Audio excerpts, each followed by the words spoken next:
Un homme rapetisse accidentellement d'un facteur 100. Et voilà qu'un jour, chez lui, il surprend sa femme en train de ramener d'autres hommes à la maison. Plus terrifiant encore, il n'y en a pas qu'un seul. Caché sous le lit, il n'ose pas faire le moindre bruit. Mais, comparé à l'idée de confronter directement sa femme, ce qui l'inquiète le plus, c'est de savoir si les planches en bois du lit au-dessus de sa tête sont assez solides, si elles s'effondrent sur lui, ne va-t-il pas en mourir? Autrefois, Jeff était constructeur naval. Il avait une famille heureuse et l'on pouvait dire qu'il touchait presque au sommet de sa vie. Mais tout bascula le jour où, en se réveillant d'un simple sommeil, sa réalité changea du tout au tout. Il sentit que sa bague, ainsi que la chemise bleue qu'il portait habituellement, devenait trop grande pour lui. Même sa femme, lorsqu'elle se reposait à ses côtés, perçut quelque chose d'étrangement différent. Avec le temps, Jeff en vint même à se mépriser lui-même. Il se rendit alors à l'hôpital pour un examen. Contre toute attente, le médecin lui annonça une vérité douloureuse. Jeff, qui mesurait autrefois 1m80, n'en faisait plus qu'1m70. Incapable d'y croire, Jeff demanda s'il s'agissait d'une maladie. Le médecin se contenta de répondre que, peut-être, avec l'âge, le corps humain pouvait subir un certain rétrécissement osseux. De retour chez lui, Jeff ne trouvait ni le sommeil ni l'appétit. Pour empêcher son corps de continuer à rapetisser, il se mit à faire de l'exercice. Sa femme, qui le voyait ainsi, en avait le cœur serré et lui dit qu'elle accepterait la vie même s'il devenait plus petit. Mais Jeff restait un homme fier.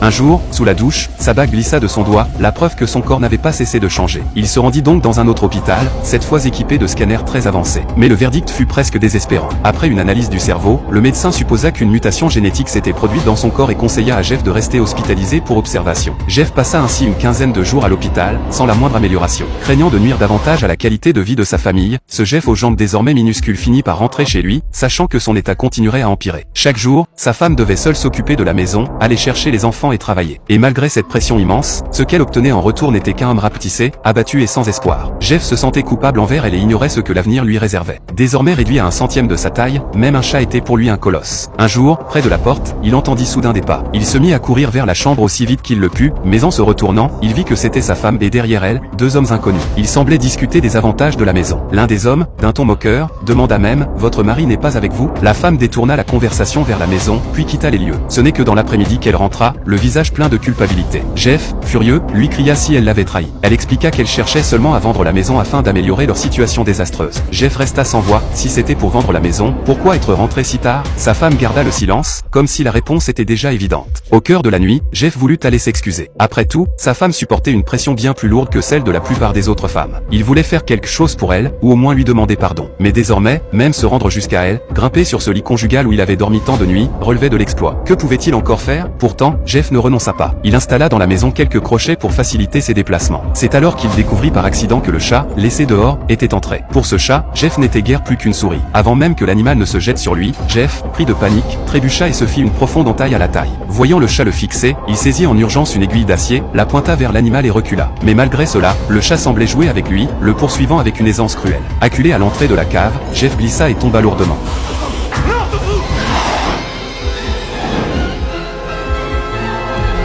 Lorsqu'il reprit connaissance, il se trouvait au milieu d'un amas d'objets divers. Sa femme descendit alors, attirée par le bruit, elle cherchait son mari. Mais Jeff n'était plus grand que comme un grain de sésame. Il cria de toutes ses forces, sans qu'aucun son ne parvienne à ses oreilles. Sa femme tenait la chemise de Jeff, retrouvée dans le salon, et un mauvais pressentiment l'envahit. Elle fouilla partout sans rien trouver. Le chat, qui avait vu Jeff, poussa un miaulement curieux. La femme comprit alors quelque chose de terrible. Brandissant la chemise de son mari, elle crut que le chat l'avait dévoré et se mit à le poursuivre en pleurant, laissant Jeff seul, prisonnier de la cave. Ainsi, cette cave sombre devint la nouvelle demeure de Jeff. Le lendemain, il se leva parmi les objets entassés, trouva une vieille chaussette abandonnée, la perça avec un clou, en déchira l'ourlet, puis utilisa un fil de cuivre arraché à un câble électrique comme ceinture, se fabriquant ainsi de nouveaux vêtements. En explorant encore, il finit par trouver une issue entre les interstices. Devant cette cave où il ne descendait autrefois qu'occasionnellement, Jeff se sentit profondément désemparé. Heureusement, il retrouva aussi l'aiguille de fer tombée avec lui. Mais quelque chose d'étrange se produisit. Alors qu'il cherchait de la nourriture, une silhouette passa furtivement devant lui. Effrayé, Jeff ne s'attarda pas. Après avoir franchi une marche haute de 10 cm, il parvint jusqu'à une conduite d'eau. Bien que vétuste, elle pouvait à peine lui fournir un peu d'eau. Mais il ne pouvait pas rester éternellement dans la cave. Le deuxième jour, à son réveil, il entendit la voix de sa fille crier à l'étage, comme si elle pleurait. Jeff ignorait ce qui se passait, était-ce la tristesse de l'avoir perdue, ou la présence d'étrangers dans la maison. Il tenta de gravir un escalier de 15 cm de haut, chose totalement impossible dans son état. Même en hurlant le nom de sa fille, il n'obtint aucune réponse. À cet instant, le désespoir l'envahit. Pour sa famille, il fouilla chaque recoin de la cave et finit par trouver un morceau de craie. Avec cela, il y avait peut-être encore de l'espoir.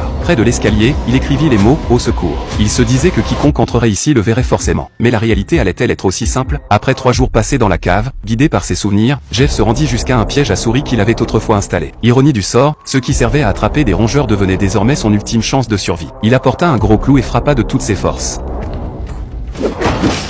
Son petit corps eut du mal à encaisser le choc, mais il réussit à obtenir de la nourriture. Alors qu'il mangeait goulûment, une araignée surgit derrière lui. Jeff l'aperçut et se mit à brandir l'aiguille de fer. À ce moment-là, il était si faible qu'il semblait fou, dérisoire même face à une petite araignée. Mais n'oublions pas que le corps de Jeff continuait de changer, il allait encore rapetisser. S'aidant d'un clou, il frappa des cartons. Pour survivre dans cette cave pleine de dangers, il devait d'abord imbiber le carton d'eau, puis y percer une grande ouverture afin de se créer un abri sûr, un refuge à lui. Cependant, les jours passaient et personne ne descendait plus jamais à la cave. Jusqu'à ce jour où Jeff entendit des voix. En tendant l'oreille, il reconnut celle de sa femme, accompagnée de celle d'un homme inconnu.